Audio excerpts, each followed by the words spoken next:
Good day, Lewis. Hi, Edith. Thank you for joining this conversation where we want to talk to the Zimplats community about the Movember movement. Lewis, when you hear Movember, what comes to mind? A very interesting term, Edith, where people are talking about Movember in the month of November. I think to many men out there, gentlemen and even ladies, the whole idea of Movember movement was started by some guys in Australia some years back who realized that when people suffer from cancer, they lose hair. So one way was for them to focus on the body hairs of a human being. And they agreed that they were going to avoid cutting their mustache, hence the word Movember. So the more in Movember is actually the mustache from men's face. I think we know the hair that grows on the upper lip. But there's more explanation to it. Yes, definitely there's more to it than that. And really it's about raising awareness and encouraging men to be proactive about their health.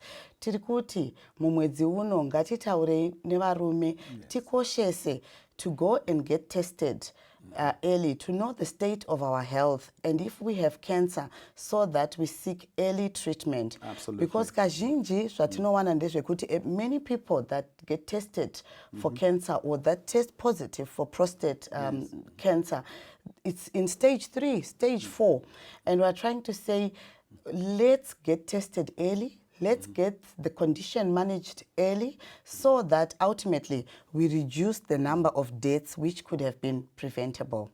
Men die earlier than women. And I'm not just speaking in terms of relationships, but even varume vari kukasira kufa kukunda madzimai. On average, women outlive men by 8 to 10 years. And yet there is no biological reason why that should be so. But it comes down to the reasons why are men dying earlier. Why do you think we have that picture? You may want to clarify, Papa Guti. Varume vari kufa earlier, is it older men dying earlier than younger women? Kana kuti murume nemukadzi vazvarwa gore rimwe chete vakararama normal life, the woman will outlive the man. Ndipo patiri kuti vanhu vanzwisisa kuti kutaura vakaenzana vacho ivo vakadzana vakuchikoro. By the time you get to 70 years, you find there are fewer men than the women who are 70 years old. Yes. So pantone problem ipapo. You had asked the question. Ndizvo zvatinoona kuti izvi zviri kuwanika because of men's, can I call it poor health seeking practices. Varume havasi kunyanya kuenda kunotsvaga rubatsiro paine nguva. Ndo kazhinji zhinji kacho. Zvotarisa futi issues to do with masculinities. The way we socialize and raise our children, Masimba, we are raising the male child to be the alpha male, to think he is strong and he doesn't need help or support. And the last thing they do is to cry or to seek help or to tell anybody that pane problem. And these are some of the issues and reasons why you see that, why we think men have poor health-seeking practices than women. I mean, in your community where you grew up, yeah, I mean, buru rinowanikwa nemavanga, murume acheme, tine matems akadaro, antori in our culture, and uchitotanga kukura uri mwana mudiki, it's kind of programmed in you kuti munhu wechikomana akaenda kumombe akarwa zvibhakera akauya aine ska kumba haitaurwi zvekumombe stays kumombe zvekukatainotuhwina kurwizi zvaitikira kurwizi zvinoperera kurwizi. So by being taught culturally, by being taught among ourselves as boys kuti zvekumombe hazvitaurwe, we are already being groomed towards keeping information quiet, even our pains. I'm grimacing in pain. Wanzwa musoro watemwa nedombo nemumwe ndarohwa nemumwe ndine maki kumusana wako yandorohwa, whatever. I'm supposed to keep quiet and suffer. Pamwe mind waitozoti iwe uri kungotambura kugara apa chii chikumboitika, uramba chingobata gumbo rao ndozoti pane zvaitika tiri kumombe, but nditaura ndakuwadzwa nei zvazvisingatauri. So from that early age tobva ipapo tato kumombe kapa ko ndiri mudiki wacho pachangu, mwana musikana nemwana mukomana tikachema, mai vanosimudza musikana vonyararidza. Mukomana is supposed to kind of take care of himself, and in any case unoitwa yatinoti shame induction yekuti unonzi munhu womurume anochema kudai so. In other words, you are being shamed for expressing your pain. So I'm protecting my ego as a man, my masculinity. But okay, thank you for that, Louis. Zoka, bringing it back to prostate health and to men's health, we want to say, Kuti, from the data, what we know is 50 to 80% of men over age 50 years old will have an enlarged prostate. Saka, the message yatiri kuda kuti inzwikwe ibude out there to all men is that the recommendation is that from age 40, we need to go and get our prostate checked. Prostate, an enlarged prostate, achisi chinhu chinonyadzisira. Chinhu chinoitika because of age. Chinhu chinoitika nekubleswa nekurarama nemakore unozowana problem with your prostate. You had asked me, what are the symptoms? Anogona kutarisira vanhu kuti chimwe chezvinhu chingakutaridze kuti maybe prostate yako yane problem. Kazhinji kacho, men start having trouble urinating. There's a decrease in the force of the stream of urine. Sometimes there's also blood in the urine or in the semen, and an individual can also start losing weight inexplicably. And you also look that sometimes the frequency with which one frequents the bathroom is too much, and this is usually during the night, and an individual also starts to get sleep disorders and also psychological disorders such as irritability, stress, and anxiety. And then generally there's a sense of weakness and fatigue, which can also impact men's sexual health. Saka ndizvo zvimwe zvezvinhu zvatinotarisira. Well, thank you very much, Edith, pawansanangura nyaya prostate cancer. I just want to appeal to my colleagues kunesa vanhu vechirume kunzo. Nemo ana mai mutibatsire kana muri mudzimba because you are good conversation starters mudzimba. Nyaya zhinji dzinotangwa nemana mai. Kuti chekutanga hazvisi embarrassing kuti waenda kuchipatara ukanzi prostate yako iri kukura, nekuti tati process yeage chimwe chaichauya nacho kukura kwechinhu chikutaurwa chinonzi prostate gland ichi. Asi kukura kwechinhu ichocho zvakare kunotipa some indication yekuti chance yekuve necancer iri high. Saka uchitikana uchinge waonekwa kuti une prostate yakura, ukaramba ine ukama wakasimba nachiremba wako vachikumonita kuti growth iri kuenda kupi, igrowth iri yega here kana kuti igrowth iri kuya nezvimwe. Kana iri kuya iri yega, the doctor will keep telling you kuti we are okay growing but we are okay. Kana yakuenda ichiita change ichiratidza masigns of cancer, this is when an intervention is done early. Problem yatikuita ndekuti tiri kuhwanda nezvinhu zviviri, tiri kuhwanda negrowth. Twahwanda negrowth tozohwanda zvine masigns ekuti growth iya yakuita cancer. Totozoenda kuchipatara yasvika papoende kuti machances ekubatsirikana ati omei. So vanhu vechirume out there, let's just do right thing. Handi tinotariswa chinhu ichi. We have got medical aid kumabasa kwatinoshanda. Some of us can go nyeko pasina medical aid kuzvipatara kunzvimbo dzamunogara. Ugare waziva kuti zvinhu zvako zviri kuenda nekupi. Varume generally tiri reactive. Zvatozorwadza. Ndo patinozimanya unoti chiremba ndakurara nezuro, chiremba ndazodai so, and all those things. Saka ndatini number 1. Kana weti yatinoita tiri kubhawa chaikunze kwakga, isagone kuenda kure kwayaimbonodonhera. Iyakudonhera mumakumbo mako pane chakonzera apa.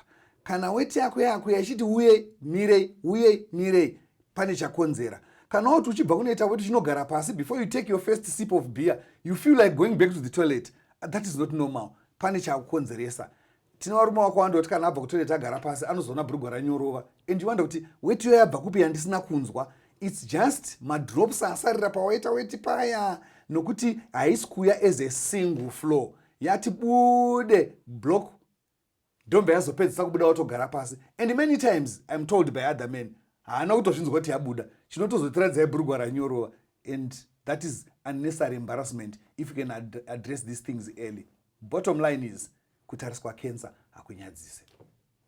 Thank you so much for that, Louis. Manyatso kupa tsanangudza ipapo. Tichida kuendera futi mberi tichiti the goal also of this Movember movement is to encourage men to speak out, to talk about their health challenges, to also talk about pressures that they are facing at work or even socially. Tiri kuda kuti tiite ndingati muchirungu maybe a paradigm shift from zvamainzwa zvekuti kana kuti men don't cry to men speak up. Allow yourself to be vulnerable about whatever it is that you are going through and about your health. Toda ku pedza chikamu chino tichiti tinokukurudzirai vanhurume kuti muende kunoona vana chiremba muchekwe mwiri wenyu at least once a year. For all men above age 40, annual medical checkup is very important and it needs to get done. We know you have so many pressures, there are so many conditions that start to affect you beyond a certain age.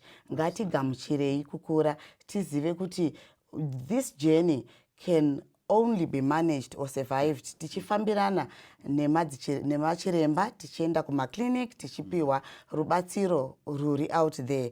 Tikakwanisa kudaro, tinokwanisa kuwandudza nekudzivirira ndufu dzevanhurume. Tinotarisira kuti patichazoita hurukuro dzakadai mumakore achatevera, tichati makore ekufa kwemunhukadzi nemunhurume yatingati life expectancy pachirungu inofanira kuti ifanane or ite closer, or we close that gap between the two genders.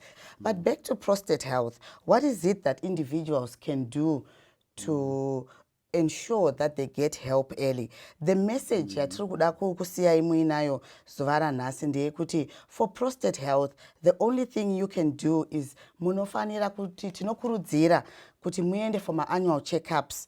You also need to know your family history of cancer and to adopt a family lifestyle.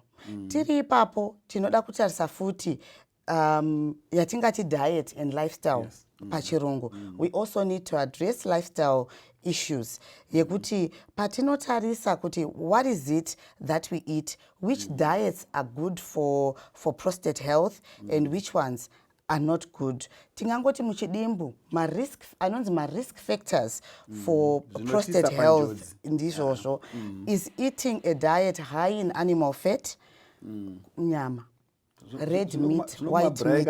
Tinotochuza nekaganda kafuta kakatenderedza nyama yese topaita seEDP papo. And ndizvozvo kuti the older we get, we must reduce our intake of red meat.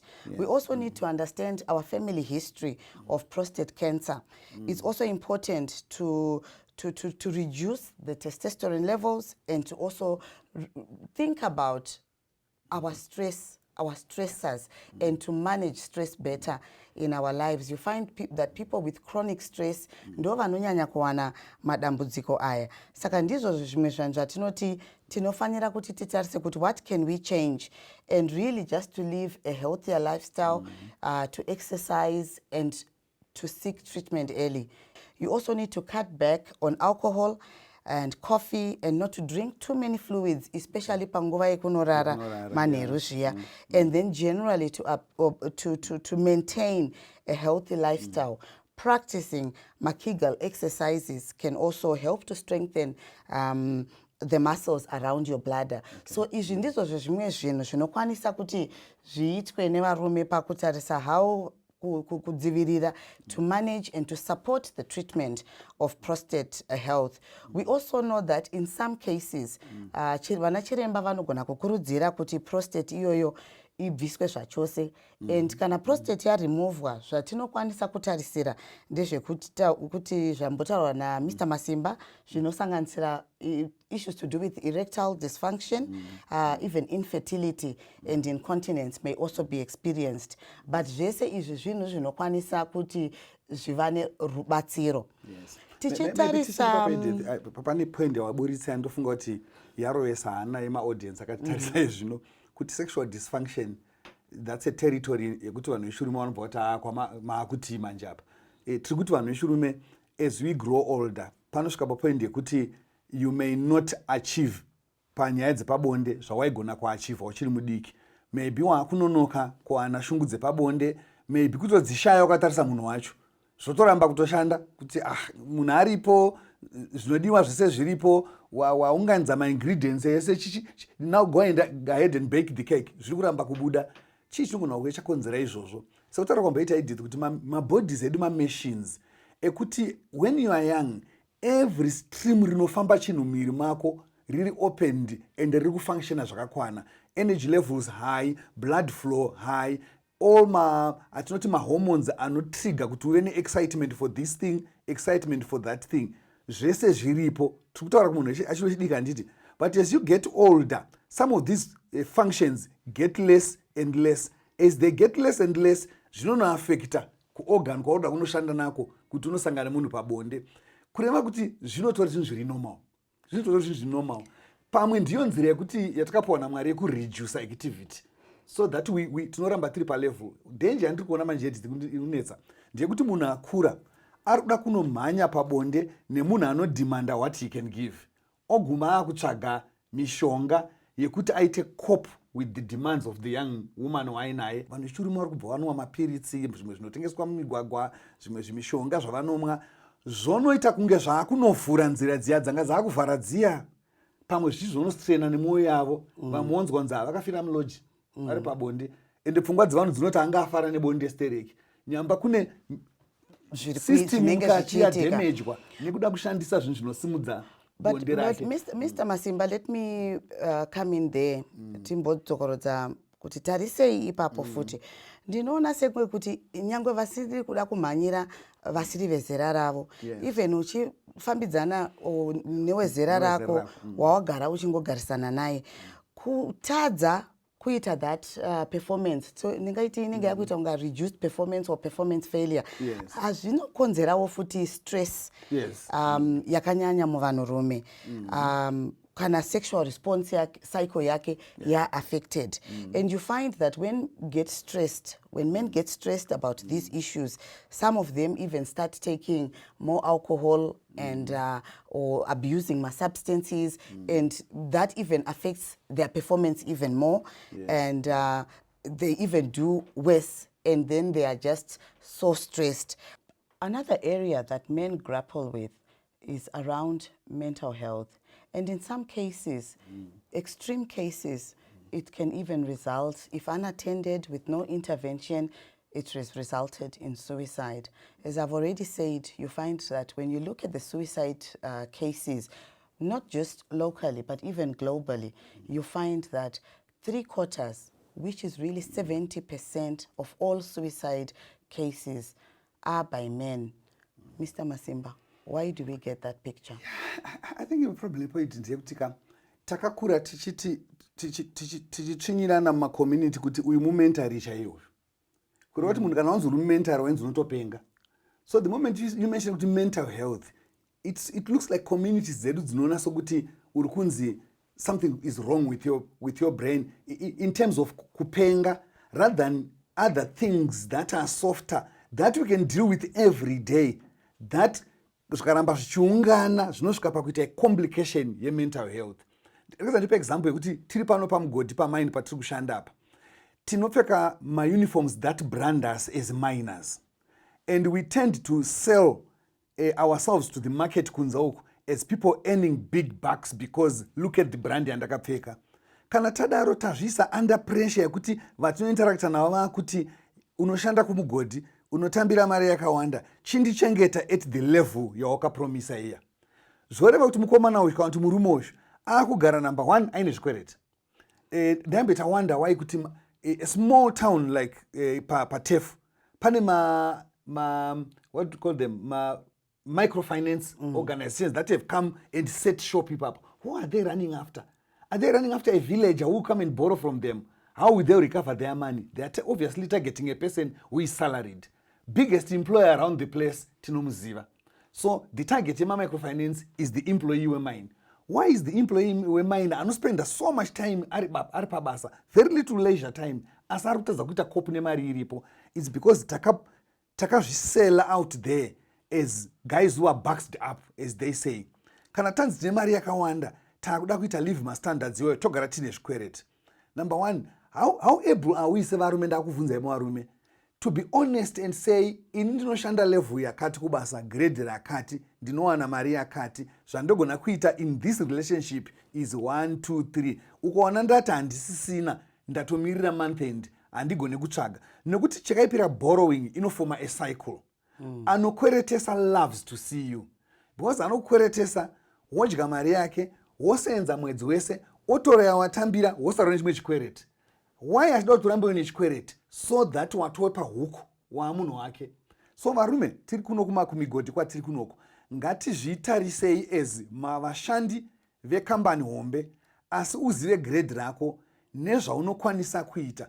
Nyaya chaidzo dzekuti kana tinge taita maproblemu ekuti ane zvikwereti, tadzokera mumba kunyaya dzinambotaura dzebonde dziya, your mind is thinking of chimbadzo, your wife wants attention. Already mumba musina conversation yakanaka. Because when she wants to communicate with you zvakanaka-naka, wakuita hasha, wakutorwa matandrams. And vanhu vechirume dzimwe nguva tine tendency yekuhwanda behind kudhakwa. When I get very worried, I get very drunk. When I get very drunk, I increase the worry. So the cycle, another cycle starts. Ndane cycle kuchikwereti, ndane cycle kudrug and alcohol abuse. And then even mumba macho munokwanisa kutanga kuwanikwa domestic violence. Domestic violence. Nekuti ma-pressures aya. Yes. And the more you worry, the more the stress increases. Yoguma yako toita chronic stress. Because zvinostressa munhu muupenyu sematauriro ari kuita mukoma Lewis zvakawanda. And kana wa in such a situation, even kubasa kwacho, remember we're saying we want to promote healthy individuals who are productive at the workplace, because we have these conversations, because ultimately we also want to promote and protect productivity.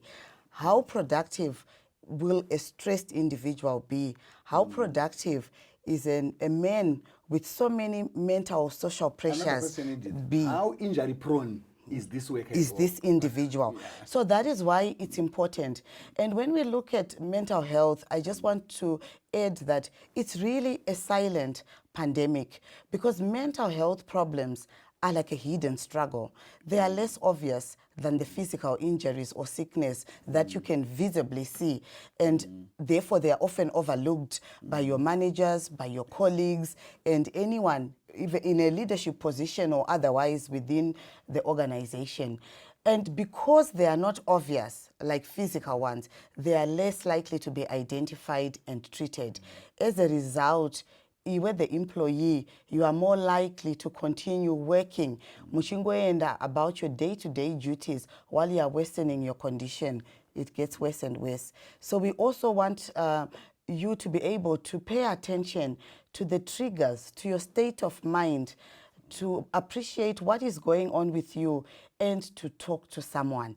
If you are stressed, if you are feeling so many pressures, talk to the peer educators at the workplace. Find a colleague to talk to, or even go to the clinic. But we want to say, don't bottle these emotions. Find a buddy that that allows you to offload and to talk to. That is important for mental health. Thank you so much for joining. We hope to continue to have more similar discussions with you, and we would also appreciate to receive your feedback. Thank you.